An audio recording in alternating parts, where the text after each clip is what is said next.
Alexander III of Macedon, better known as Alexander the Great, is one of the most enticing and popular historical figures. His brief but intense life, the transcendence of all of his conquests and victories, and the radical changes he brought about in the world in which he lived, has led to the publication of many works in recent centuries on everything related to his life and work. Alexander the Great was born in Pella, a city located in the political center of Macedonia, in the summer of 356 BC. He was the son of Olympias and King Philip II. Of all of Alexander's childhood teachers and instructors, none is as famous or as important as Aristotle, who was well versed in history, literature, geography, mathematics, ethics, politics, philosophy, and medicine. Alongside this comprehensive education, Alexander's childhood was balanced with hard physical training. In 336 BC, as a result of a conspiracy, Alexander's father was murdered. At just 20 years old, Alexander, who had already shown some military maturity, knew he had to move fast if he wanted to secure succession on the throne. First, he seized the palace of Egas, pronouncing himself king. Backed by Antipatro, one of his father's most senior generals, he received the oath of allegiance from the nobility and representatives of the army. Once he had avenged his father's death, he secured his own future by taking out his potential rivals. Thus, Alexander had his half-brother Carano and his cousin Amintas IV executed. In addition, he sent a man he fully trusted, Hecateo of Cardia, to Asia to finish off Attalo, who was the commander-in-chief of the Macedonian army in that region. Meanwhile, his mother, the ruthless Olympias, had Philip's last wife, the niece of Attalo, Cleopatra Eurydice, and also his young daughter, Europa, murdered. With the throne assured, the Macedonian turned to his neighbors. In a rapid campaign of just a few weeks, almost all of Greece bent the knee and accepted Alexander as its new leader in the coming war against the Persian Empire. Before returning home, Alexander the Great visited the Oracle of Delphi to perform something that would be repeated many times in his coming campaigns, to seek the support of the local gods in order to justify his conquests. Having consolidated his power in Macedonia and Greece, during the spring of 334 BC, Alexander marched to Asia to lead the troops. A colossal army of 37,000 troops, consisting of 12,000 soldiers from the Macedonian phalanx, 3,000 of the royal guard, the Hypaspists, 1,800 soldiers from the elite cavalry, the Hetairoi, and 9,000 infantry and cavalry soldiers provided by their Greek allies, as well as special light infantry units from Illyria and Thrace. Not only did he have a powerful land army, but when the time came, he would also have a powerful fleet of about 200 ships. Alexander's first great victory against the Persians took place on the river Beja in 334 BC. He then marched along the southern coast of Turkey, conquering cities such as Sardes, Ephesus, Miletus, and Halicarnassus. In practice, this would mean that in just over a year, the Macedonian conqueror would have most of the Anatolian peninsula under his thumb. The Persian king, Darius III, worried that he could not stop Alexander's progress. He assumed command, seeking a victory in a ground battle that ended up being decisive. However, in 333 BC, he suffered a humiliating defeat at the Battle of Issus.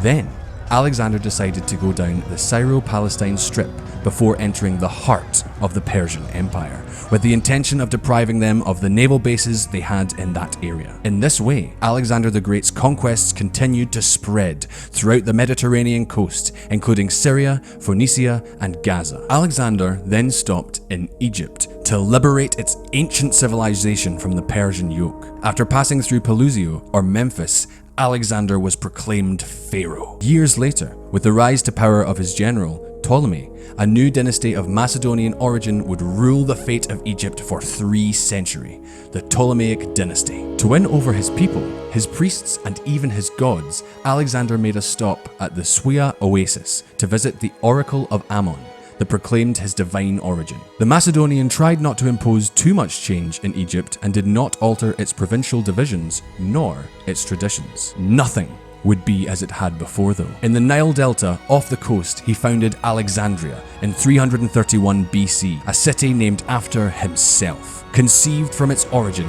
as the best showcase for the west of Egypt's richness and cultural and economic splendor. Alexandria soon became one of the most important cities not only in Egypt, but throughout the ancient world. According to sources, some 600,000 inhabitants lived there at the end of the Hellenistic period. That very same year, Alexander's conquests led him to Mesopotamia. Taking advantage of Alexander's stay in Egypt, the Persian king, Darius, had assembled a powerful army. But his overwhelming numerical superiority was of no use during the Battle of Gaugamela. Alexander emerged victorious thanks to his expertise as a strategist. The battle, which meant Macedonia's ultimate defeat, actually meant the end of the Persian Empire, since after this battle, all of the actions of Darius III would be of flight and defense. After this important success, Babylon and Susiana surrendered. In quick succession, Alexander took Pasargadae and Persepolis, the capital of the Persian Empire.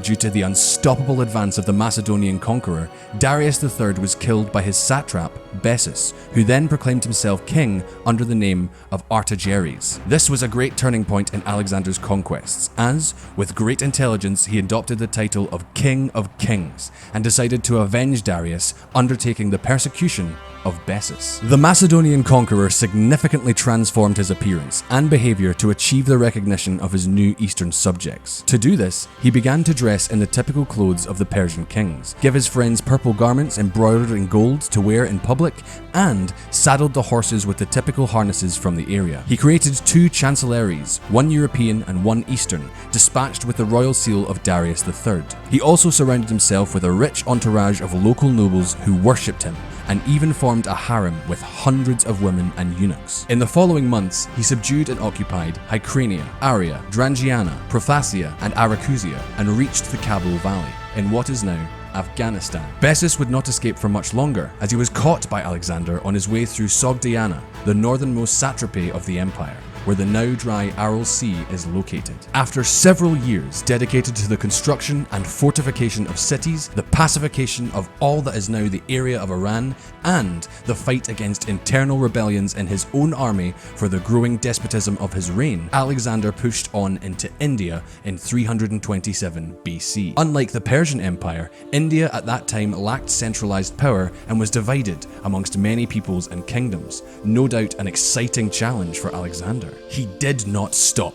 He penetrated into the Indo Valley, crossed the Jhelum and the Beas rivers, defeated local kings, and claimed lands where no other Western person had ever been before. However, the larger and more unmanageable the Alexandrian Empire became, the more dissatisfaction there was within his army. This was understandable. They had been away from home for years, although many had formed families in the conquered areas, as Alexander favored mixed races. Eventually, the Macedonian had no choice but to begin his return to the west, conquering many more places along the way. By 324 BC, Alexander was back in Persepolis, and in 323 BC, he had settled in Babylon, a city where he began numerous works to fill the city with majestic new monuments that illustrated his greatness, engraving his name in stone for all eternity. In that same city, on the night of June 10th, 323 BC, he died of an unknown disease at the age of 32.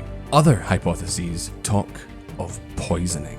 The death of Alexander the Great had such an impact that it is often taken as fact that the history of ancient Greece begins with the Hellenistic period.